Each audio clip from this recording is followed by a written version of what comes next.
Kolluru వెలుమలలో best flat కోసం చూస్తున్నారా? రాధేస్కైనే ఎంచుకోండి. ఎస్, ఇవాళ ఏపీ అసెంబ్లీలో నాటకీయ పరిణామాలు చోటు చేసుకున్నాయి. అందరూ కూడా ఇక జగన్మోహన్ రెడ్డి అసెంబ్లీకి రారు అంటూ కూడా రకరకాల ఊహాగానాలు అయితే వచ్చాయి. కానీ ఏదైనా ఒక ఎమ్మెల్యే అసెంబ్లీకి హాజరు కాకపోతే, అసెంబ్లీ సమావేశాలకు హాజరు కాకపోతే అతని మీద అనర్హత వేటు వేసేటువంటి అవకాశం ఉంది. సో అనర్హత వేటు నుంచి తప్పించుకోవడం కోసమే ఇవాళ జగన్మోహన్ రెడ్డి అసెంబ్లీ సమావేశాలకు, బడ్జెట్ సమావేశాలకు హాజరయ్యారనేది అందరికి కూడా తెలుస్తున్నటువంటి విషయం. అయితే ముఖ్యంగా అక్కడ జగన్మోహన్ రెడ్డి ఎంతసేపు ఉంటారు? గవర్నర్ ప్రసంగంలో ఆయన ఆద్యంతం ప్రారంభమైనప్పటి నుంచి చివరి వరకు కూడా గవర్నర్ ప్రసంగాన్ని ఆయన వీక్షిస్తారంటూ కూడా అందరూ కూడా భావించారు. కానీ అనూహ్యంగా అక్కడ జగన్మోహన్ రెడ్డి కేవలం 5 నుంచి 10 నిమిషాలు కూడా ఉండనటువంటి పరిస్థితి. సరిగ్గా చెప్పాలంటే ఒక 10 నిమిషాల పాటు ఆయన అసెంబ్లీలో ఉన్నారు. ఆయనతో పాటు ఎవరైతే మిగిలినటువంటి 10 మంది ఎమ్మెల్యేలు ఉన్నారో వారు, అలాగే ఎమ్మెల్సీలు, వైసీపీకి సంబంధించినటువంటి ఎమ్మెల్సీలు కూడా సమావేశాలకి హాజరయ్యారు. జనరల్గా బడ్జెట్ సమావేశాలు ప్రారంభమయ్యే టైంలో ఉభయ సభలను ఉద్దేశించి, అటు శాసనసభ కావచ్చు లేదంటే శాసన మండలి కావచ్చు, 2 సభలను ఉద్దేశించి గవర్నర్ ప్రసంగం ఉంటుంది. గవర్నర్ ప్రసంగం ముఖ్యంగా ప్రభుత్వం చేయబోయేటువంటి అభివృద్ధి సంక్షేమ కార్యక్రమాలు ఏంటి, ఇప్పటి వరకు ప్రభుత్వం చేపట్టినటువంటి కార్యక్రమాలు ఏంటి అనేటువంటి విషయాన్ని గవర్నర్ నజీర్ ఆయన చాలా కూలంకుషంగా ఆయన చదివి వినిపించారు. అయితే గవర్నర్ ప్రసంగం స్టార్ట్ అయిన వెంటనే నేరుగా వైసీపీ ఎమ్మెల్యేలు, ఎమ్మెల్సీలు నేరుగా గవర్నర్ పోడియం దగ్గరకు వెళ్ళడం జరిగింది. తమకు ప్రతిపక్ష హోదా ఇవ్వాలంటూ కూడా కొన్ని ప్లకార్డ్స్ను వాళ్ళు పట్టుకుని అక్కడ గవర్నర్ ప్రసంగాన్ని అడ్డుకునేటువంటి ప్రయత్నం కూడా చేశారు. అయితే ఎక్కడ కూడా గవర్నర్ ఎక్కడ కూడా వీరి ఆందోళన కానీ వీరి నిరసనలు కానీ ఎక్కడా కూడా పట్టించుకోకుండా ఆయన తన ప్రసంగాన్ని కొనసాగించారు. అయితే జగన్మోహన్ రెడ్డి మాత్రం తనకు కేటాయించినటువంటి ఎమ్మెల్యేగా ఆయనకు కేటాయించినటువంటి ఆ స్థానంలోనే ఆయన అక్కడే నిల్చుకుని ఆయన కూడా కొద్దిసేపు నినాదాలు చేశారు. ఆయనతో పాటు బొత్స సత్యనారాయణ కూడా పక్కన ఉన్నారు. అలాగే సీనియర్ నాయకులు పెద్దిరెడ్డి రామచంద్రారెడ్డి కూడా అక్కడ ఉన్నారు. అయితే కేవలం బొత్స సత్యనారాయణ అలాగే జగన్మోహన్ రెడ్డి ఈ ఇద్దరు మాత్రం గవర్నర్ పోడియం వద్దకు వెళ్లకుండా కేవలం వారికి ఎక్కడైతే కేటాయించినటువంటి సీట్స్ ఉన్నాయో అక్కడ మాత్రమే నిల్చుకొని నిరసన తెలిపినటువంటి పరిస్థితి. మిగిలినటువంటి ఎమ్మెల్యేలు కావచ్చు, ఎమ్మెల్సీలు కావచ్చు, వీరందరూ కూడా నేరుగా, అంటే గవర్నర్ ప్రసంగం స్టార్ట్ అయినటువంటి కొద్ది నిమిషాల్లోనే నేరుగా అక్కడికి వెళ్ళడం జరిగింది. ప్రసంగాన్ని అడ్డుకునేటువంటి ప్రయత్నం చేయడం జరిగింది. ముఖ్యంగా వైసీపీ అయితే మాత్రం జగన్మోహన్ రెడ్డి ఇక అసెంబ్లీ సమావేశాలకు రారు అని కూడా అందరూ కూడా భావిస్తున్నప్పటికీ గతంలో కూడా ఆయన చెప్పడం జరిగింది. ఏమని చెప్పారంటే తనకు ప్రతిపక్ష హోదా ఇస్తేనే తాను అసెంబ్లీ సమావేశాలకు, అసెంబ్లీకి హాజరవుతాను, అసెంబ్లీలో అడుగు పెడతానంటూ కూడా ఆయన వ్యాఖ్యానించినటువంటి విషయం తెలిసింది. అయితే అప్పట్లో కొంతమంది మీడియా ప్రతినిధులు అడిగినటువంటి ప్రశ్న కూడా, ఒకవేళ ఎమ్మెల్యేగా అసెంబ్లీ సమావేశాలకు హాజరవ్వకుండా కానీ ఉంటే మాత్రం ఖచ్చితంగా అతని మీద అనర్హత వేటు వేసుకునేటువంటి అవకాశం ఉంటుంది అనేటువంటి విషయాన్ని కూడా అక్కడ ప్రస్తావించినప్పుడు అప్పుడు కూడా జగన్మోహన్ రెడ్డి చెప్పడం జరిగింది, వేస్తే నా శాసనసభ సభ్యత్వాన్ని రద్దు చేసినా కూడా ఏం పర్లేదు, కానీ ప్రతిపక్ష హోదా ఇస్తేనే ప్రజాగళాన్ని, ప్రజల సమస్యల్ని అక్కడ నేను ప్రస్తావించడానికి ఒక ప్రతిపక్ష నేతగా తనకు ఒక గౌరవం ఉంటుంది, లభించినట్టు ఉంటుంది అని కూడా అప్పుడు జగన్మోహన్ రెడ్డి ప్రస్తావించారు. కానీ అనూహ్యంగా ఇప్పుడు జగన్ యూటర్న్ తీసుకొని ఇప్పుడున్నటువంటి పరిస్థితుల్లో ఎమ్మెల్యేగా తన సభ్యత్వాన్ని కూడా అనర్హత వేటు వేస్తే, అక్కడికి సభకు రాకుండా లేదంటే ఎమ్మెల్యేగా అనర్హత వేటు వేస్తే వచ్చేటువంటి భవిష్యత్తులో వచ్చేటువంటి సమస్యలు వీటన్నిటిని కూడా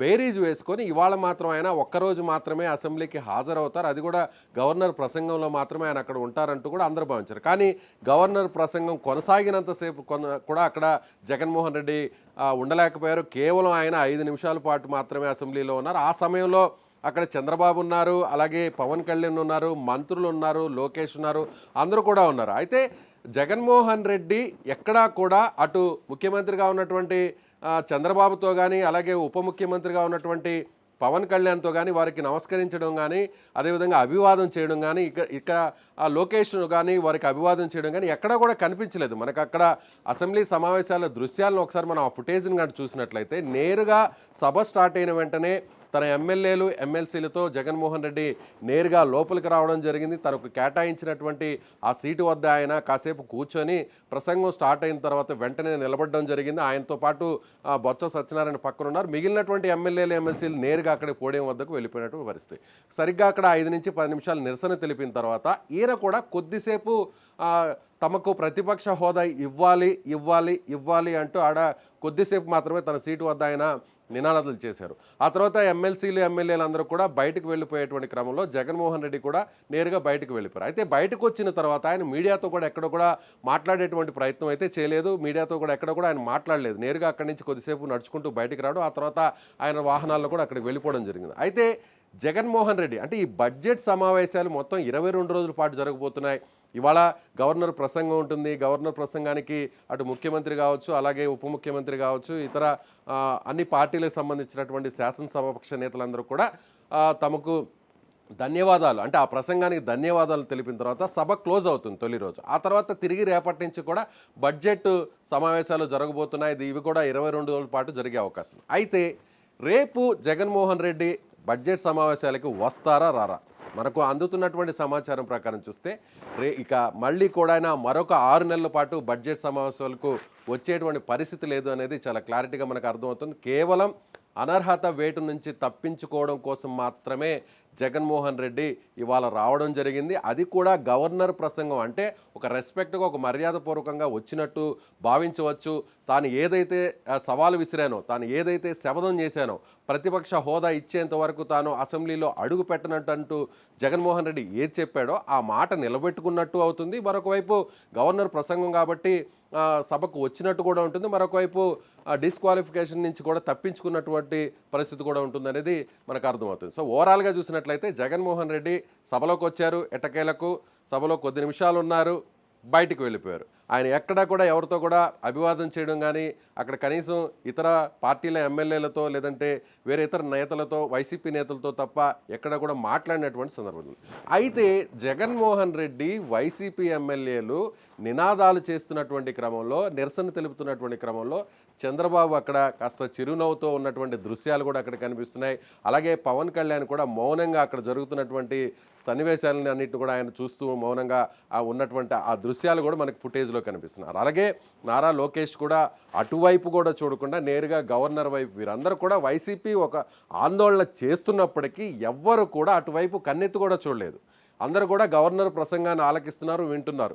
ఎక్కడా కూడా వైసీపీ చేస్తున్నటువంటి నిరసనలు కావచ్చు, లేదంటే తన సీటు వద్ద నిలబడి జగన్మోహన్ రెడ్డి చేస్తున్నటువంటి నినాదాలను కూడా ఎవ్వరు కూడా పట్టించుకోలేదు. సో జగన్మోహన్ రెడ్డి ఇంకా మళ్ళీ అసెంబ్లీకి వచ్చే పరిస్థితి లేదనేది చాలా స్పష్టంగా అర్థమవుతుంది. మీరేమనుకుంటున్నారు?